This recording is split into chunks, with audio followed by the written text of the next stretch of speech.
as his confidence builds, who knows? He hasn't won since '88, and he's looking to get off that number 21 title. He wants that 22nd victory badly, but he has to win this semifinal match. Breakdown on the pair. Comes out gunning through the nose, and here's the baby split on lane 45. And interesting, in between commercials and everything, our statistician here, Chuck Beer, said he hadn't had an open yet. And right away leaves the baby split. See if Chuck put the kiss of death on him here. Now this is just like making the 3-6-10. Almost. Got to hit that 3 pin a little bit more on the right. He knows what to do. He threw a hook at it, Denny. Stays clean. The question is, will he be able to maintain his health? You can see that he's having a hard time with the nerves. Almost went between these. He just nixed the 3 and just nixed the 10. I'll tell you what, that came from a whisker of going getting 0, getting 8 out. Player who seems to bowl his best on ESPN and the summer months, won his first title in Tucson last year. Bryan Goebel comes out quickly and doesn't quite get the messenger job done on the 10. Bryan's made some adjustments in his game. He's still taking 6 steps like he used to, but he's moved back on the approach. He's not getting the ball as far out of the lane as we've seen him in years past. And one of the reasons is he's trying to get a more even reaction as the ball goes down the lane. Kind of like Marshall going to that negative weight. Bryan had mentioned he made those changes to try and become more consistent and score on the PBA condition this winter. As we said, Bryan takes 6 steps. He's moved back to the 15-foot mark. He used to stand up to the 12. Now he steps. Now he starts to push the ball. From here, it's a 4-step delivery. The ball's a little bit early here. He holds it up above his head, a quick 3rd step. Nice follow through. Head nice and steady. Yeah, when he won in Tucson, he was throwing the ball to the arrows. That's right. Good turn, past the gutter. Flush hit. It's a solid 10 pin. And there's his wife, Kelly. And she's had an eventful day. She flew into LAX arrived at 9:30 this morning and just walked in the door about 5 minutes ago. Oh. Well, if his timing is as good as hers, then he's in for a good afternoon. And I'm concerned with my timing from here to Orange County Airport when we're done to try and get home this evening. It's an experience out here in Southern California. Of course, you grew up out here. Yeah, I did grow up out here in Southern California. These beautiful days. It's going to be 74 today. Right. Cloud in the sky. Perfect. I have no problem with the weather. It's the cars. The traffic. Well, you just learn to live with that. Right. Okay. I'm going to do that this afternoon.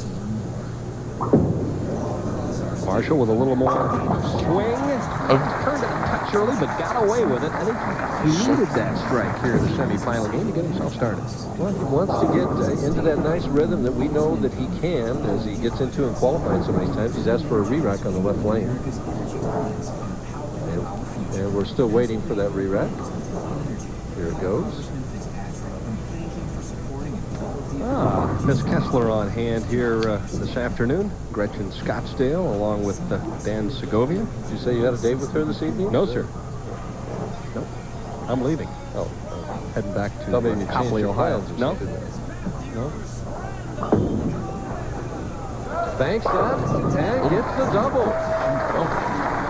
And when we say he banks it, it means he gets it to the 1 board. And it kind of quivers there and then comes back. A determined and rejuvenated Marshall Holman with that strike. Marshall now is bowling like we've seen bowling qualifying so many times, but just not too often on television.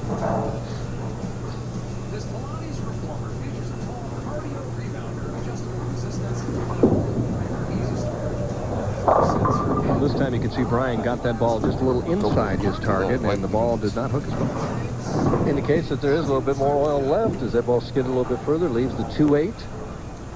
Can't get over the difference in his game as far as that loft. He just doesn't get the ball anywhere near as far out of the lane as he used to. And made both styles work fairly effectively. I think what that also indicates, Mike, is a willingness to try and adapt a little bit, to try and change and be a little more versatile and to learn your game. And just not being stubborn, you know. My coach used to always tell me, you got ears on you. You got to listen to what the lane tells you. And, of course, that's Wendell Unzicker, the general manager of Kessler here in Southern California. And he will be the gentleman presenting that $24,000 check when we wrap up here in Riverside. He's pretty young, doesn't he? Yes, he does. Of course, everybody's starting to look young to me, though, so. See, now, you should be proud of me, because when you were talking about you used to go to the negative weight to get the more even roll and not get the fierce over and under reaction, I said, how in the world could you ever got how could you ever create an over and under reaction? Kind of all you think. I mean, did it look like 2 more boards or 1 more board? But I didn't. I let it go by. Thank you. As Bryan leaves the 3-6-10 and tries to convert it here in the 4th frame. And you know, the other thing is I've created also a problem for myself, because the other night on the ladies' show I was talking about a couple of Durbins that had been left, the 3-6-9-10s. They didn't know what a Durbin was? Well, they did, but now Leila Wagner wants a spare or a split named after her, so we're at this point in time trying to determine what that will be. I'm hoping she doesn't want the 5-7-10, but we'll wait and see. Marshall trying for a turkey and a 26-pin lead. Speak of the devil. Well, you taught us how to make the Durbin last year on the Average Builders program. At this bowling center. That's right. Now, how do you make it? Well, I think he shoots it off of his strike line, just like he shot the 3-10 just a couple of minutes ago. It's kind of eerie, isn't it? The power of suggestion. That is kind of eerie. I hope Marshall watched the Average Builder last year. He's shooting it off his strike line. He counted the boards over. About 5 boards left. Use that strike target. Coming in from the outside. Almost got it done. The ball hooked just a fraction too much. So Holman with an open in the 4th. And we've got an even match. Marshall's first open in 2.5 games. Missed it by a whisker. The 6-pin went right around the 10. It's like chopping the 6 off the 10 almost. Fourth shot. Halfway into a clean sweep. Next one, please. All right, next. The silicone collapsible popcorn maker. Hole comes in 10. Goes. Sent that one out. Leaves just the 10-pin. Marshall says, okay, I don't have the 7-pin with it. Don't have back-to-back opens. So I can convert the 10-pin, sit down, and regroup. That's what John Mazza was working so hard at. When something like that unnerving would happen, it used to be that he would just get all fluttered inside or flustered inside and not be able to respond positively. Now, Marshall needs to do that too. He's even in the match, sit down, regroup, got half the game to go, get into the championship match. So I would think that the hardest thing that you would have to do as a professional would be to put the shot that you made behind you, even if it was a good shot. But if you can then tell me, just by guessing where the ball is, right, we will give you $8,476 in cash. Perfect shot by Bryan Goebel. Very deliberate on the right-hand lane, lane 46. And so interesting, the unwritten law out here is when you open, your opponent doubles. And right away, Bryan doesn't have a strike, throws his best shot of the match, now looking for a double to take a 10-pin lead.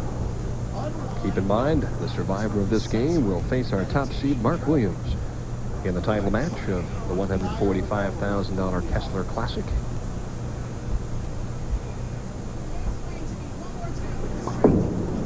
There's a lot of room. Perfect. Excellent double for Bryan Goebel. He has taken the lead here in the semifinal game by 10 pins. We'll be back with more of the semifinal right after this.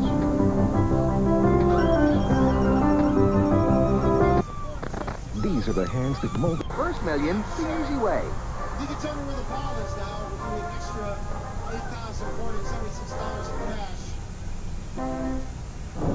Number 3, go. For another $8,000. Back to live action. Nearly averting the 210. Marshall leaves the 10-pin, left the 610 in the last frame. And suddenly, he's just not getting the same reaction. The ball is, again, going too far down the lane, leaves the 210. The 2-pin gets kicked out. And misses the 10. Ouch. Story of Marshall on television the last 3 years. That makes the mistake. Looked like he had it going. His confidence was going great. Now he's dropping further and further behind in this match. He's 24 pins behind and chance to go out of sight. Goebel, meanwhile, working on the double. One more strike here, and he'll start thinking about the championship game. Did he throw that one well? Well worth the trip from Merriam, Kansas. Bryan Goebel in control right now, leading by 44.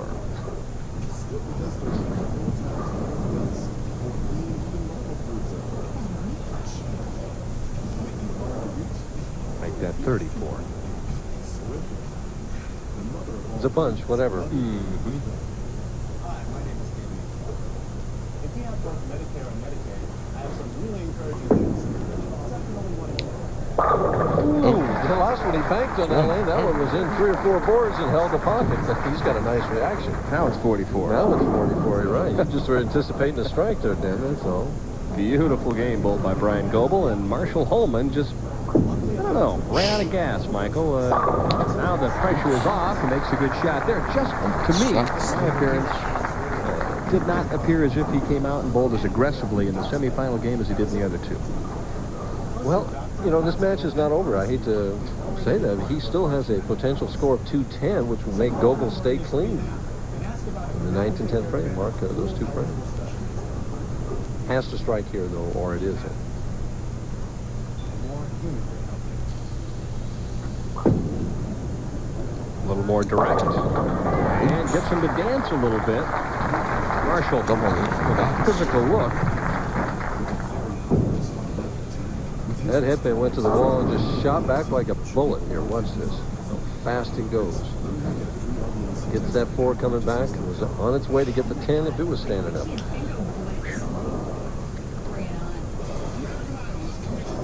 Bryan just needs to stay aggressive and not get defensive. Oh, professional shot, kept it right in the 1-3. Relatively easy spare of the 10 pin. He's going to need to make this and mark in the 10th frame to be a winner.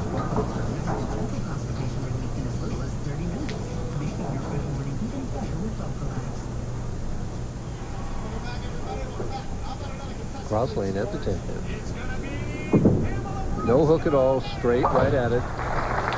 Little double bouncer on the 10 as we look at Bob Osborne and Kofelt from Active West.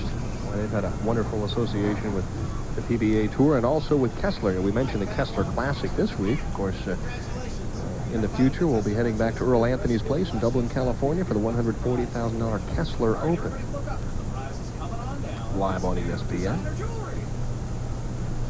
Goebel looking to shut the door on Marshall Holman.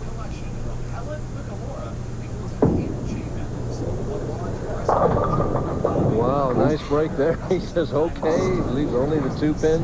That's a winner right there. Yep. He can miss this and he's still going to be a winner. Flirting right with disaster. Yeah. He definitely trusted it. It gets right to the edge board and then starts its way back. Could have left anything. The 2-8-10, a number of different things. Leaves only the 2 pin. He makes it. He's going to go on to bowl Mark Williams for the championship. Is he a winner? Yes. Okay, there's the smile. Right. She didn't know for sure. Confirmation. A game of 222 of Bryan strikes here, so the string runs out for Marshall Holman. A couple of victories and then a semifinal defeat. And Marshall knows he did it to himself. He gets spares in the 4th and 7th frame.